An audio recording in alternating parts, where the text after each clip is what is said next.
દિગ્વ્રતના 5 થી 4 બતાવે છે.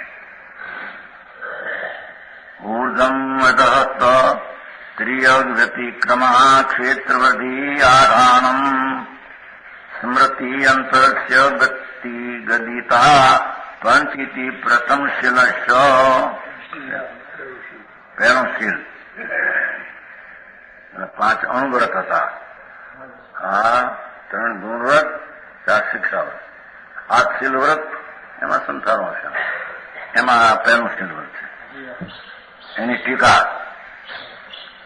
મર્યાદા કરેલી ઉપરની દિશાઓનું ઉલ્લંઘન કરવું.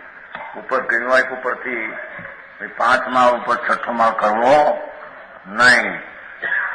જાણો અત્યારે તો મોટો 50 માલ થાય છે ને અમેરિકાને. હે પોળી થઈ ગયો ને પછી આમ શી કરે પણ એમાં મર્યાદા કરી હોય છે વધારવા. થોડુંક પણ વધારી દે, થોડો ભાઈ 1 અગાસી જેટલો કટકો વધારી દે માથે, અને તો એ દોષ છે, અતિચાર છે. જેટલી પરિમાણ કર્યું ઉર્ધમાં કે ભાઈ 5 માળ જ બસ, એ ઉપર મારે નહીં. પણ એમાં થોડો ભાગ ઉતારી દે, અગાસીનો ભાગ દે. યાની કે આપણે માળ નથી કરવો, પણ કડકડ અમારે ઓલી કરો માથે ને માથે કામ આવશે કામ. એવું અતિચાર ન કરીને. રાજમલજી, આ તો બધી લેખા છે, આખી દુનિયાના લેખા છે એમાં. હા, એનું શું છે કેમ છે બધું એનો ખ્યાલ છે.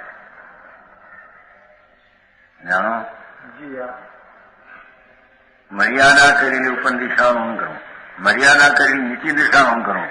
વાયરું વાયરામાં રાખ્યો હોય મારે 50 હાથ વાયરું લઈ જવું, એમાંથી વળી કંઈક આઘું થોડું નીકળતા કોઈ નીકળતા આઘું ખોદી નાખે થોડું, પૈસા બીજા નીકળી જાય ક્યાંકથી.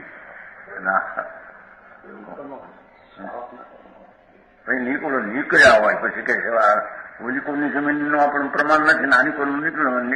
આ તો લાંબુ મોટું જરૂર લાંબો છે, મોટો ઊંચો ઊંડો. આ તો ઘણા ત્રણકાળની વાત છે ને. આ ક્યાં તો માપ કર્યું એમાં થોડું ત્યાં બહાર આવું નીકળ્યું પછી ક્યાં વધારે ખોદવા જાઓ ત્યાં બધું તો આખું નીકળશે. મર્યાદાથી આખું ચડી શકવું નહીં, એમ છે અહીંયા વાત. ઊંડા હોયરામાં સમજાવો, હોયરા હોય છે ને ઘણા પાણીના ઉડા કરે, ટાંકા ઊંડા, એમાં પણ એનું પ્રમાણ હોય એટલું લઈ જવું, વધારે ન કરવું. અતિચાર છે ભાઈ. આ તો જેમ જેમ મમતા બહારની વધારે છે ને એને ઘટાડવાની વાત છે. ખેતરમાં જવું, બહાર કામ વધારવું, બહારમાં મકાન આદિ ક્ષેત્રો વિશે સમજ્યા ને. બધાની મમતા છે ને, મમતા ઘટાડવાની વાત છે. વસ્તુમાં એ નથી, પણ એવી દ્રષ્ટિપૂર્વક કે મમતાને ઘટાડવી એમ વાત છે. જાણો, મર્યાદા કરેલી ત્રિયક દિશાનું ઉલ્લંઘન કરવું. ત્રીછી દિશા, ત્રીછી મકાનો આદિ હોય એમાં થોડી વાય વેલો થોડું વધારી દેવું, દોષ છે. મર્યાદા કરીને ક્ષેત્રને વધારવું, પોતાનું ક્ષેત્ર પરિમાણ કરીને મર્યાદાને ભૂલી જઈ હદ વધારી દેવી. ભૂલી જાય ને થોડું કરે વિચાર થવો છે ને, ભૂલી જઈને હાથ વધારી દેવી. 5 અધિકાર દિગ્વ્રતના છે, એ સાવ કે છોડવા જોઈએ. સમજાણું કાંઈ?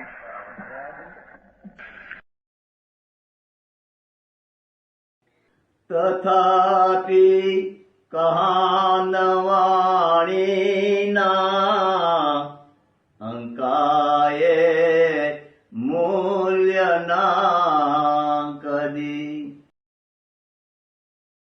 તથાપિ માતવાણીના અંકાયે મૂલ્યના કદી.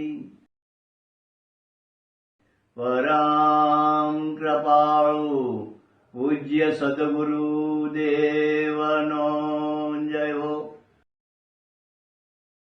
પ્રસામૂર્તિ પૂજ્ય ભગવતી માતનો જય હો. જીનવાણી માતનો જય હો. પરમિત્રા દિગંબર જૈન ધર્મનો જય હો.